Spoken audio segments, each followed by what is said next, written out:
আসসালামু আলাইকুম রহমতুল্লাহি ওয়া বারাকাতুহু। আপনাদের কাছে একটি ক্ষুদ্র মৌমাছির চাক খোলা হচ্ছে। আসলে আজকে আপনাদের দেখাবো ক্ষুদ্র মৌমাছির চাকে মধুগুলা রাখার পরে কিভাবে মধুগুলা আপনি বেশি খুলতে পারবেন সে বিষয়ে আজকে বলবো। দেখেন এই ফ্রেমটাই সিল করে দিয়েছে। সিল করার পরে আর কোনো মধু বক্সে সঞ্চয় করে না।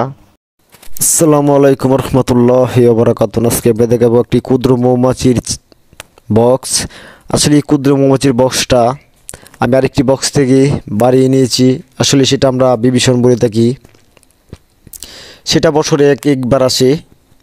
দেখেন আমার রানীটা খুবই সুস্থ একটা রানী। বিভীষণ দেওয়ার পরে দিই আমার রানীটা ভালো আছি। সেজন্য বক্সটা খোলা আসলে আপনাদেরকে বোঝানোর জন্য। দেখেন আমার আঙ্গুলের মাথায় আমি রানীটা আপনাদেরকে দেখাচ্ছি। বিশাল একটি রানী, অবশ্য আরও দেখানোর চেষ্টা করব।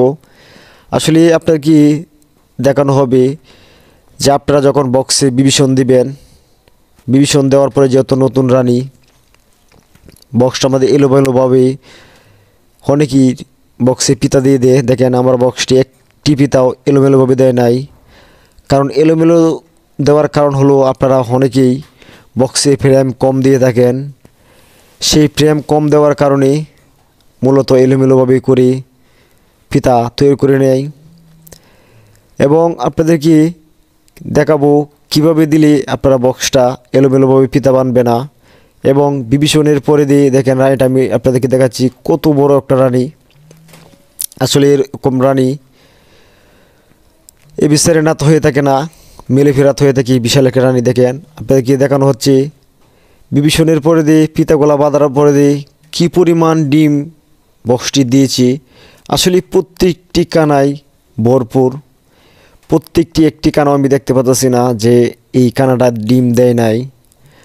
আসলে অল্প পরিমাণ মাছি দিয়ে আমরা বিভীষণ দিয়ে থাকি, কারণ একটি বক্স থেকে দুইটি বিভীষণ দিয়ে থাকি আমরা। একটি বক্স থেকে মোট 3টি বক্স হয়ে যায় এবং আপনারা এগুলা দিতে পারেন না। সে কারণে আপনাদের বক্সগুলো নষ্ট হয়ে যায়। কারণ যেহেতু নতুন রানী সেল দিয়ে থাকি, নতুন রানী ফুটাইয়া থাকি, তখন আপনারা আলাদা করতে পারেন না। সেজন্য আপনার রানী একটি রানী বক্সে যখন 2টি রানী হয়ে যায় একটি বক্সে, তখন 2টি রানী কামড়াকামড়ি লাগে, মারামারি লাগে, 2টি রানী আপনার নষ্ট হয়ে যায়। সেজন্য আস্তে আস্তে মাছগুলো কমে আপনার বক্সটি নষ্ট হয়ে যায়। তো অবশ্যই আমাদের ভিডিওগুলো দেখে আপনারা শিখতে পারবেন কিভাবে বক্সে বিভীষণ দিয়ে থাকি আমরা এবং কিভাবে সঠিকভাবে পিতা বানানোর জন্য দিয়ে থাকি। দেখেন আমার এই বক্সটা দেখেছেন ফুল ফ্রেম দিয়েছি আমি। ফুল ফ্রেম পিতাগুলো যখন থাকি তখন একটি এলোমেলোভাবে একটি পিতা তৈরি করবে না। ফ্রেমগুলো যখন ফুল থাকে তখন এই এলোমেলোভাবে তৈরি করে না।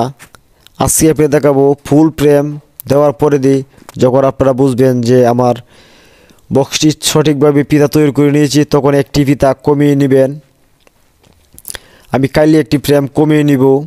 কমিয়ে নেওয়ার পরেই আমি হালকা করে পেয়ার করে দিব। আসলে হালকা করে পেয়ার করে দেওয়ার কারণ হলো আমার বক্সটি ফ্রেমগুলা সঠিকভাবে সুন্দর করে যত তৈরি করে নিয়েছি, এখন নতুন করেও আবার এভাবে তৈরি করবে এবং একটি পিতার সাথে আরেকটি পিতা লাগবে না। একটি পিতার সাথে তো আরেকটি পিতা লেগে যায়, তখন আপনি খোলার সময় সমস্যা হবে। দেখেন আমি কীভাবে দিয়েছি।